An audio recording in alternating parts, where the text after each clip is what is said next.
Courtney, Yes, give me a number, 2 through 11, not 8. I'll take 11.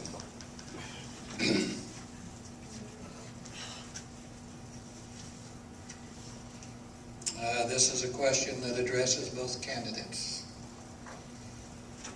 Do you have any felonies on your personal record? Absolutely not. No. JaNice? Not only do I not have any felonies on my record, but I don't have any misdemeanors, and I have never spent a day in jail. All right.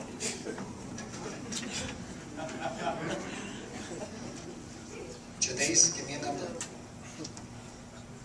Number 4.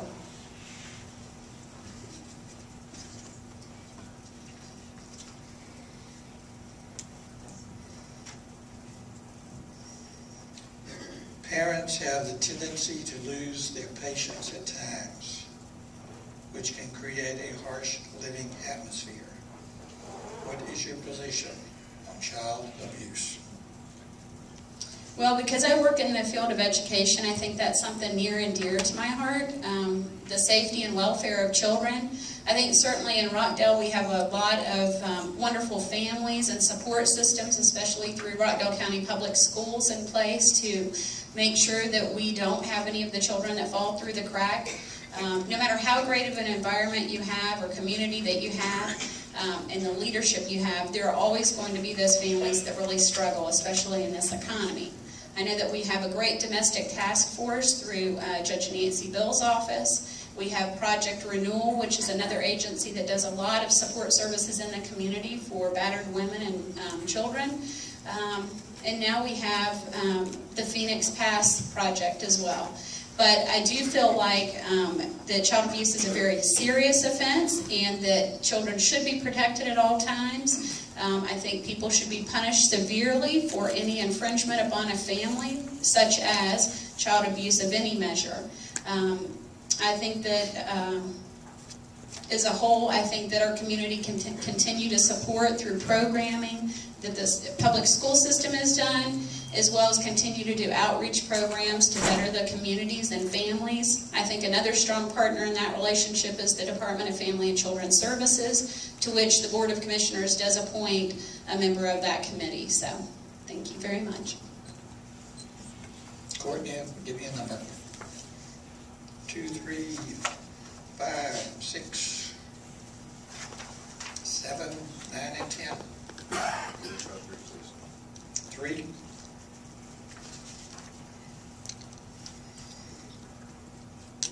If you serve in Rockdale County, would you choose to pay to transfer your child to a public school in another county? Read the question again, please. If you serve in Rockdale County, would you choose to pay to transfer your child to a public school in another county? Yes. JaNice, give me a number.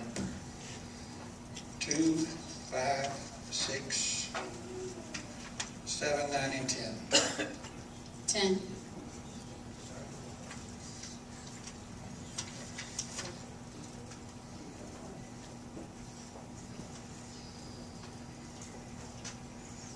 And this is a do you support question.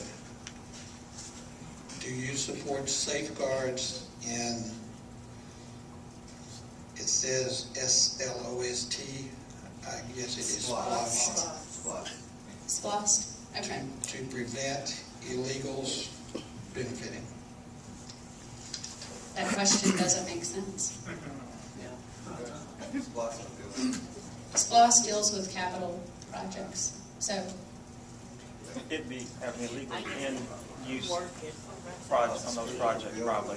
oh, is that the question? Okay, maybe that's what the person meant. Yes, there's actually already measures in place for government agencies. So when you do any type of contractual process, that is one of the conditions that you are not to use anybody that's an illegal alien that doesn't have green cards and visas. So, Okay. I guess that's the question as intended. Courtney. 2, 5, 6, 7, and 9. Try 9.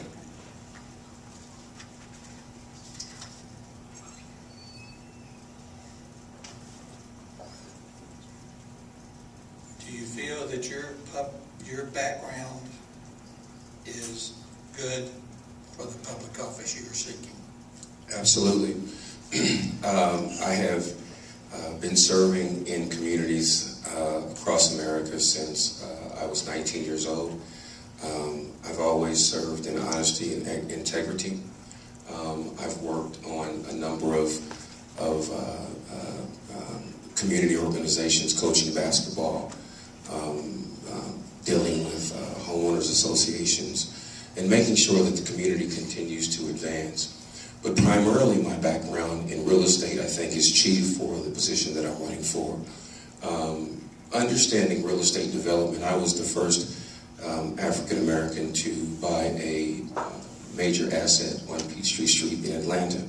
It was a $20 million operation, and as well as, you know, my ability to manage a $1 million household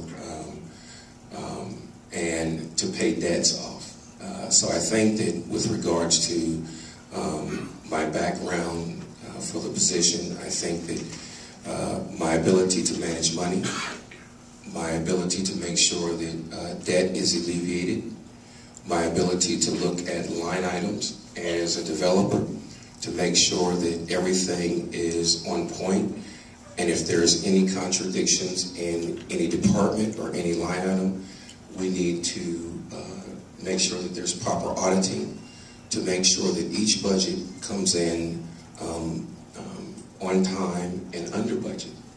And we need to constantly make sure that that is at the top tier of the relationship. So a lot of the things that I have in my background with regards to expertise and experience will go a long way to make sure that the community that continues to develop in a way that allows the community to go forward from a commercial standpoint, from an industrial standpoint, and from a realistic standpoint.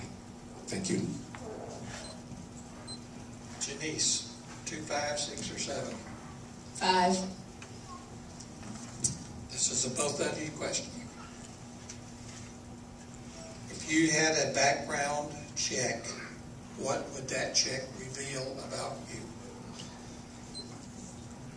A background check would clearly say that I am able to be employed anywhere across the U.S. It would also be able to tell someone that I have no criminal history. I've never served time in jail. I've never had a felony or misdemeanor. Thank you. Courtney?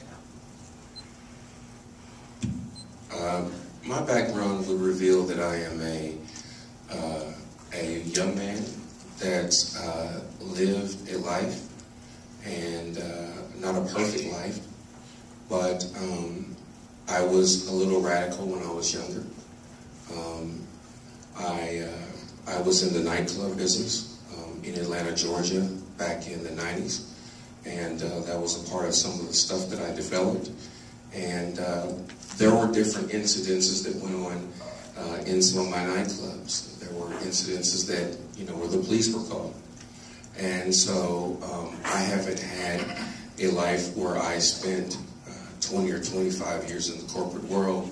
However, I've been a businessman, and a lot of times there's confrontations with customers and confrontations with individuals in the community. So I would just say that I have not lived a perfect life, but I have lived a life that would qualify me to serve the community in the best way possible.